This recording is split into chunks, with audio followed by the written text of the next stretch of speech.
नमस्कार, स्वागत है आपका उत्तर प्रदेश की खबरों में और मैं हूं आपके साथ सपना दीपक प्रदेशिया। बुलेटिन का आगाज करेंगे। यूपी के अयोध्या में सिंघल फाउंडेशन की ओर से भारत आत्मा अशोक सिंघल के वित्त पुरस्कार 2024 का पुरस्कार वितरण समारोह का आयोजन किया गया। समारोह में मुख्यमंत्री योगी आदित्यनाथ भी शामिल हुए।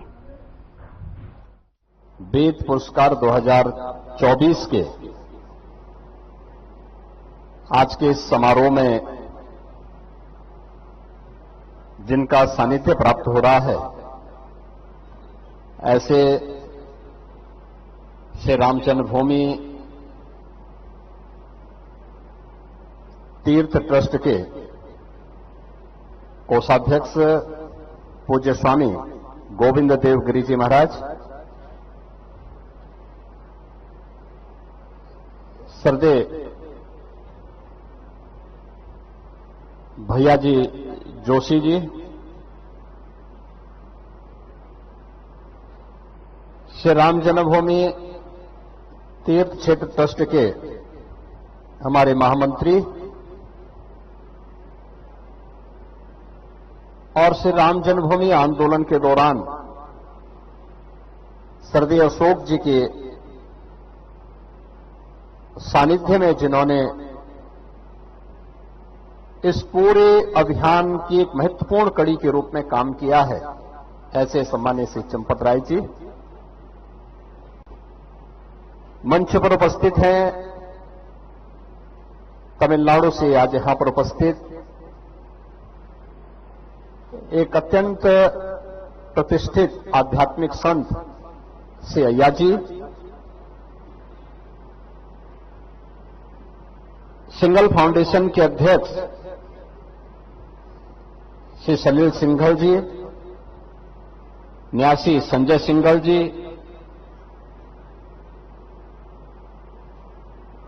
निर्णायक समिति के सदस्यगण, अयोध्या धाम के हमारे सभी पूज्य संतजन, जगतगुरु रामानंदाचार्य पूज्य विद्या भास्कर जी महाराज और अन्य पूज्य संतजन आज यहां पर उपस्थित हुए हैं। मैं इन सब का हृदय से अभिनंदन करता हूं और उपस्थित फाउंडेशन से जुड़े हुए पदाधिकारीगण, उत्तर प्रदेश सरकार में मेरे मंत्रिमंडल के सहयोगी श्री सूर्य प्रताप शाही जी, हमारे माननीय विधायक जी, माननीय दिनेश जी और उपस्थित सभी बहनों और भाइयों, आज एक अत्यंत पवित्र कार्यक्रम के साथ हम सब जुड़े हैं और मेरा मानना है कि 22 जनवरी 2024 को जब आदरणीय प्रधानमंत्री जी के कर कमलों से 5 सदी का इंतजार समाप्त होकर के पूज्य संतों का जो संकल्प था और श्रद्धेय अशोक जी की जो साधना थी, श्री राम जन्मभूमि पर प्रभु श्री राम के भव्य मंदिर और उस मंदिर में प्रभु श्री रामलला का विराजमान होना, यह 5 सदी की सबसे उत्कृष्टतम घटनाओं में से एक थी, उत्तम घटनाओं में से एक थी। और आज उसी प्रकार के कार्यक्रम को एक नई कड़ी के रूप में अयोध्या धाम के साथ जोड़ा जा रहा है। इस समारोह के ठीक पहले श्रद्धेय भैया जी के साथ में मैं तमिलनाडु से पधारे हमारे अत्यंत प्रतिष्ठित आध्यात्मिक संत श्रद्धेय अय्या जी के साथ में हम लोगों ने श्री रामनाथ स्वामी मंदिर में कुंभाभिषेक और प्राण प्रतिष्ठा का कार्यक्रम संपन्न करने में का सौभाग्य हमें प्राप्त हुआ है और अब भारत आत्मा श्रद्धेय अशोक जी की स्मृति को और भी जीवंत बनाए रखने के लिए वित्त पुरस्कार का एक कार्यक्रम यहां पे संपन्न हुआ है। मैं सबसे पहले जूरी के सदस्यों को, उत्कृष्टतम विद्यार्थी को उत्कृष्टतम शिक्षक को और उत्कृष्टतम संस्था को इस पुरस्कार प्राप्त होने पर प्रत्येक सनातन धर्मावलंबी की ओर से, पूज्य संतों की ओर से हृदय से बधाई देता हूं, उनका अभिनंदन करता हूं।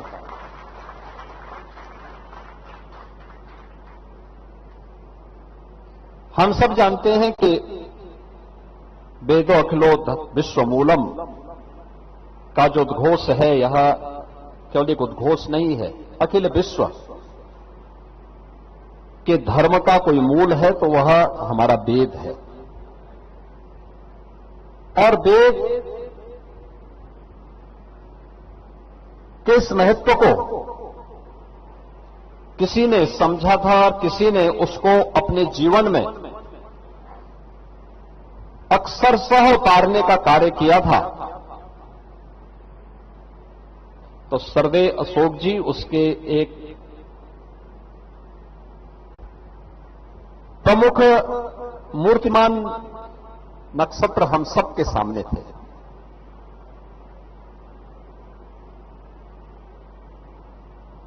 तो भारत आत्मा अशोक सिंगल पुरस्कार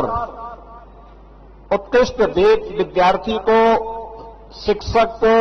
संस्था को प्राप्त हो रहा है और पहली बार अयोध्या धाम में पुरस्कार दिया जा रहा है। और अयोध्या धाम में भी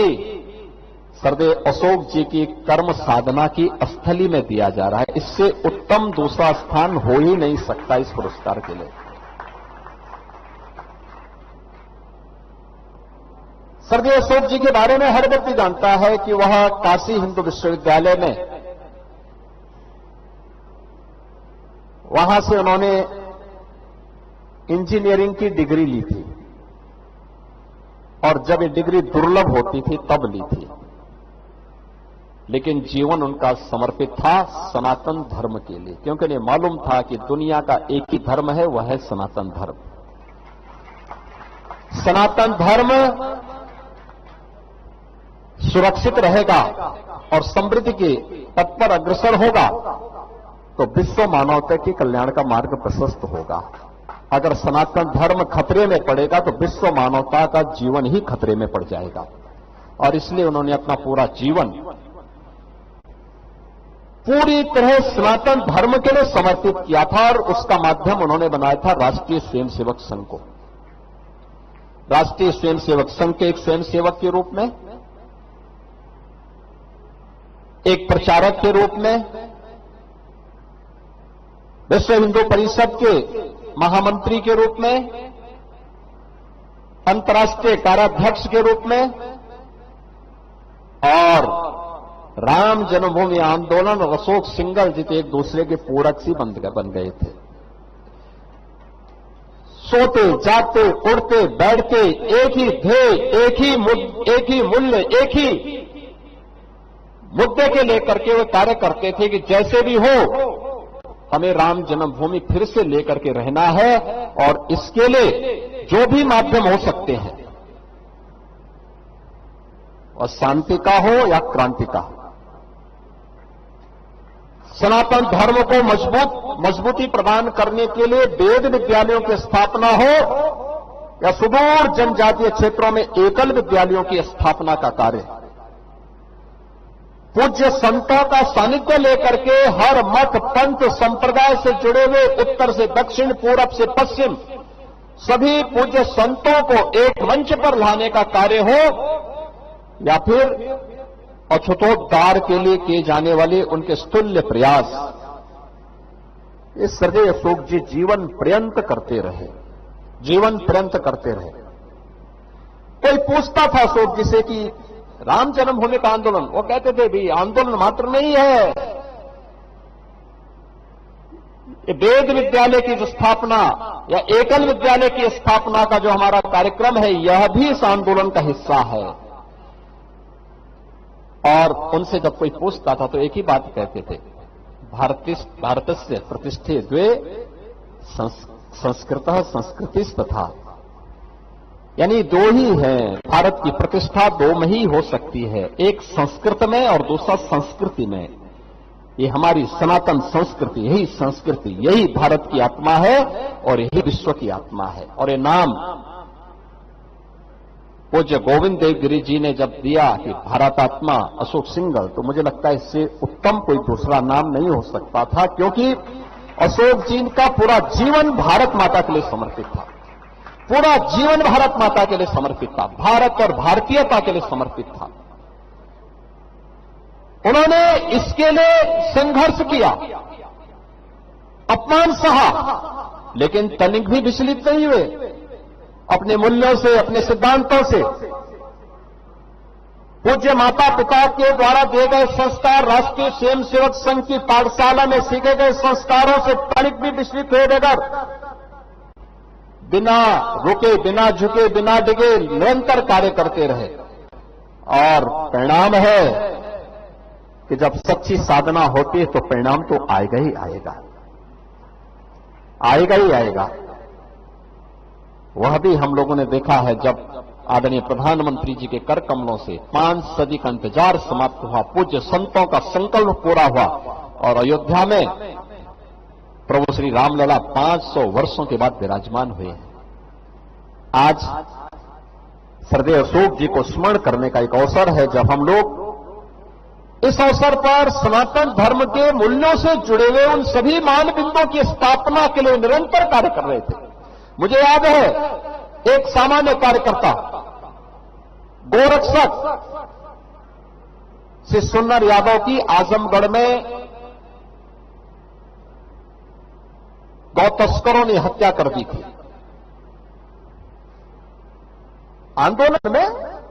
स्थानीय स्तर का आंदोलन था, तो मैं भी गोरखपुर से। तो आप सुन रहे थे सूबे के मुखिया योगी आदित्यनाथ को, जिन्होंने आज पुरस्कार वितरण समारोह में शिरकत की और इसी के साथ साथ उन्होंने भारतात्मा अशोक सिंघल वेद पुरस्कार वितरण में शिरकत करके और इसी के साथ साथ उन तमाम संतों का भी जिक्र किया जिन्होंने भारत में एक कहते हैं कि भारत का नाम और शान हमेशा ही जिंदा रखा। और चलिए अब खबरों के सिलसिला को आगे बढ़ाते हैं और बढ़ते हैं आगे, जहां पर अयोध्या में रामनाथ स्वामी मंदिर के कुंभाभिषेक का कम और जीर्णोद्धार समारोह कार्यक्रम का आयोजन किया गया। कार्यक्रम में मुख्यमंत्री योगी आदित्यनाथ ने भी शिरकत की और कहा कि अयोध्या और तमिलनाडु का एक विशेष रिश्ता है। हजारों वर्ष पहले श्री राम श्रीलंका में सीता माता की खोज के लिए निकले थे, तब उन्होंने तमिलनाडु में भगवान शिव की आराधना की थी, जहां आज रामेश्वरम स्थापित है। भगवान शिव की कृपा से सेतु बंध का भी निर्माण हुआ था। और क्या कुछ कहा मुख्यमंत्री योगी आदित्यनाथ ने, आइए आपको सीधे सुनवाते हैं। जिनकी प्रेरणा और मार्गदर्शन में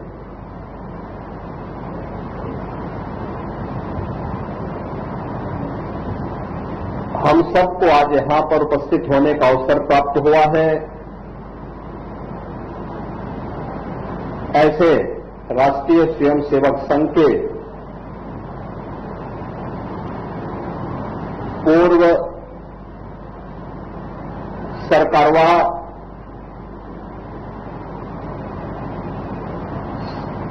श्रद्धेय भैया जी जोशी जी,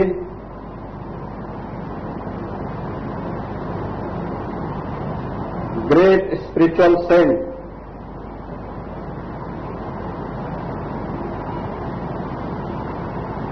आदरणीय श्री अय्या जी,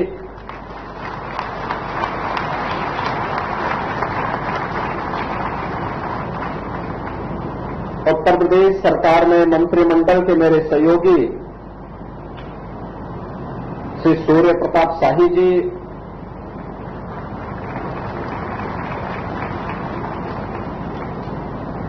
विश्व हिंदू परिषद के हमारे वरिष्ठ सम्मानित दिनेश जी, अयोध्या के महापौर श्री गिरीशपति त्रिपाठी जी, जिला पंचायत अध्यक्ष श्रीमती रोली सिंह जी, माननीय विधायक वेद प्रकाश गुप्ता जी, रामचंद्र यादव जी, अमित सिंह जी, अवनीश अवस्थी जी और मंच पर उपस्थित हमारे पूज्य संतजन श्री महंत कमल नयन दास जी, श्री महंत दिनेन्द्र दास जी, स्वामी राम शरण दास जी, स्वामी सीताराम त्यागी जी, महंत अवधेश दास जी, जगत गुरु राम दिनेशाचार्य जी, स्वामी भरत दास जी,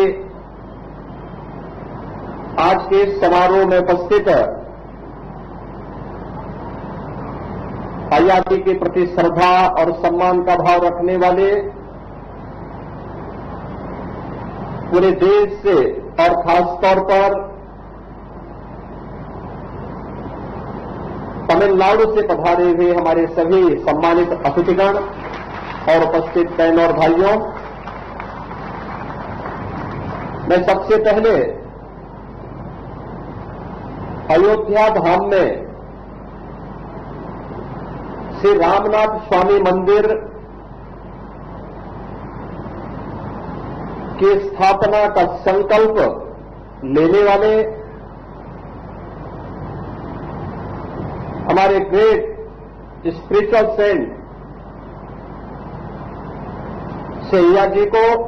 हृदय से अभिनंदन करता हूं, स्वागत करता हूं।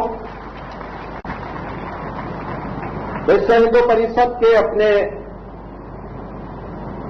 महामंत्री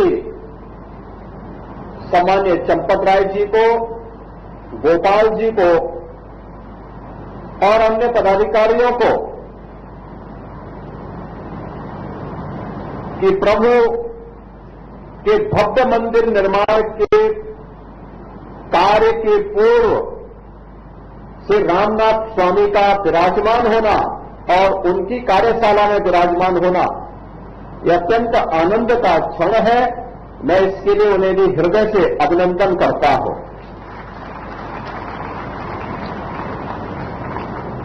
अयोध्या धाम और तमिलनाडु का एक विशेष रिश्ता है, यानी अगर इसको कहें तो उत्तर प्रदेश और तमिलनाडु का ये प्रगाढ़ रिश्ता आज से नहीं हजारों वर्षों की एक परंपरा है। हजारों वर्ष पहले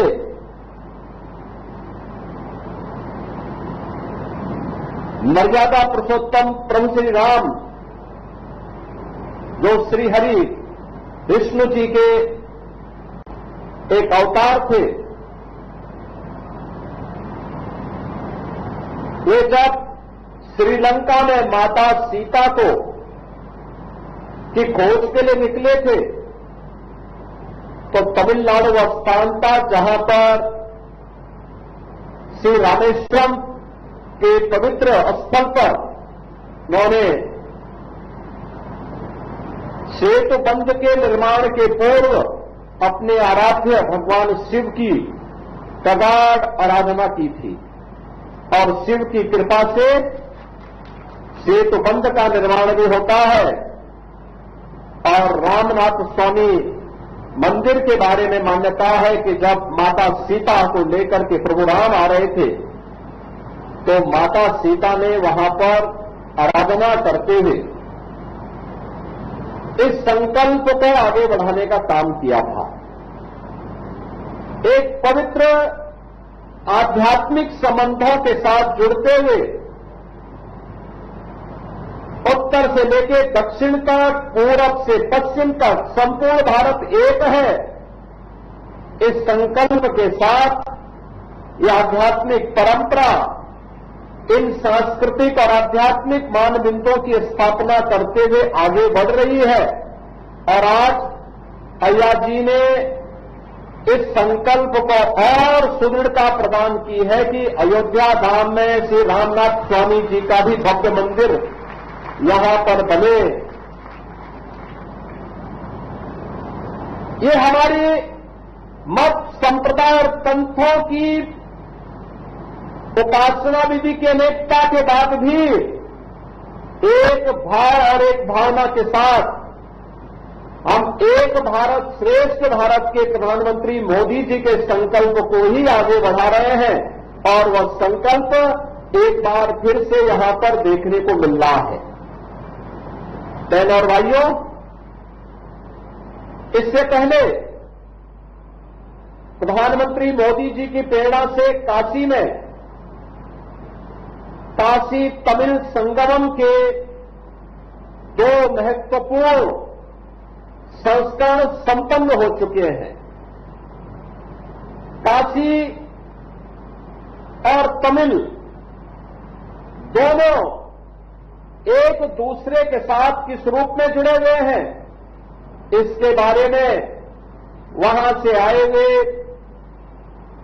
पूज्य संतों ने, विद्वानों ने और तमिलनाडु से आए हुए अनेक ऐसे महानुभावों ने इस संबंध को एक नई प्रगाढ़ता दी है। और काशी के बाद आज अय्या जी के कारण अयोध्या धाम भी तमिलनाडु के साथ जुड़ चुका है। इसके लिए मैं आपका अभिनंदन करता हूं, हृदय से बधाई देता हूं। ये चीजें दिखाती हैं, अय्या जी एक ग्रेट स्पिरिचुअल सेंट है और आध्यात्मिक महत्व के कारण उनके द्वारा किया जाने वाला कोई भी प्रयास उसे एक नई गति देती है, एक नई दिशा देती है। ये एक भारत श्रेष्ठ भारत की परिकल्पना को और मजबूती देने का एक अभियान है। बहनों और भाइयों, ये तृतीय कार्यक्रम हमारे लिए महत्वपूर्ण इसलिए हो जाता है, एक तरफ हमारे संतों के द्वारा, राष्ट्रीय स्वयंसेवक संघ के द्वारा, विश्व हिंदू परिषद के द्वारा पूरे भारत को जोड़ने का कार्य किया जा रहा है और वहीं दूसरी तरफ अपने राजनीतिक संकीर्णताओं में फंसे हुए कुछ लोगों के द्वारा जब जाति, मत और मजहब के आधार पर समाज को बांटने की कुत्सित चेष्टा की जा रही हो, उन स्थितियों में हमारे लिए श्री रामनाथ स्वामी जी का यह मंदिर, आज का ये कुंभाभिषेक और प्राण प्रतिष्ठा का समारोह एक नई प्रेरणा हो सकता है, एक नई दिशा देने वाला हो सकता है और इससे प्रेरित होकर के हम सब फिर से एक भारत श्रेष्ठ भारत की इस परिकल्पना को साकार करने के लिए अपना प्राणपण से कार्यक्रम को आगे बढ़ाएंगे। इस विश्वास के साथ आज हम सब यहां पर एकत्र हुए हैं। मैं अभिनंदन करूंगा। तो आप सुन रहे थे मुख्यमंत्री योगी आदित्यनाथ को, जिन्होंने आपको बता दें कि अयोध्या में आयोजित कार्यक्रम में शिरकत की और इसी के साथ साथ अयोध्या में महाकुंभाभिषेक कार्यक्रम का आयोजन हुआ, जहां पर मुख्यमंत्री योगी आदित्यनाथ ने शिरकत की और इसी के साथ साथ एक भारत श्रेष्ठ भारत की परिकल्पना को मजबूत करने का भी उन्होंने संकल्प लिया और उन्होंने कहा कि ये जो कार्यक्रम आयोजित किया गया है वहां जो है एक भारत श्रेष्ठ भारत से जो है परिकल्पना है वो से मजबूती मिलेगी। और अब आगे बढ़ते हैं, जहां पर सिंगापुर और भारत ने व्यापार संबंध बढ़ाने पर सहमत होते हुए एक ज्ञापन हस्ताक्षर किया है। इस दौरान दोनों देशों के बीच ज्ञापन समझौता का आदान प्रदान किया गया। आगे जानते हैं इस व्यापार संबंध के बारे में। ज्ञापन पे हस्ताक्षर होना, उसका एक तरीके से आपसी लेन देन हो रहा है। तो ऐसे में दोनों देशों के बीच में जिन क्षेत्रों में सहयोग हुआ है उसके समझौते पर हस्ताक्षर हुए हैं और दोनों देशों के प्रधानमंत्रियों की मौजूदगी में विदेश मंत्रियों ने इस समझौते को आदान प्रदान किया है और ये दिखाता है कि कैसे दोनों देश तमाम क्षेत्रों में सहयोग को आगे बढ़ाने के लिए तत्पर और उत्सुक हैं। On entrepreneurship of the Republic of India, on educational cooperation and skills development. Please look at the camera. Okay, after three, sirs. 1, 2, 3. Okay, thank you very much. May I invite Minister Jaishankar and Minister Balakrishnan to exchange the MOU between the Ministry of Health of the Republic of Singapore and the Ministry of Health and Family Welfare of the Republic of India on cooperation in the field of health and medicine.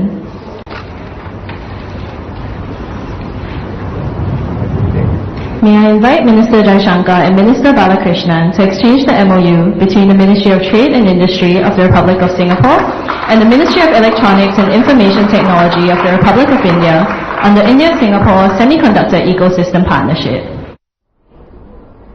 और इस bulletin में इतना ही। नमस्कार।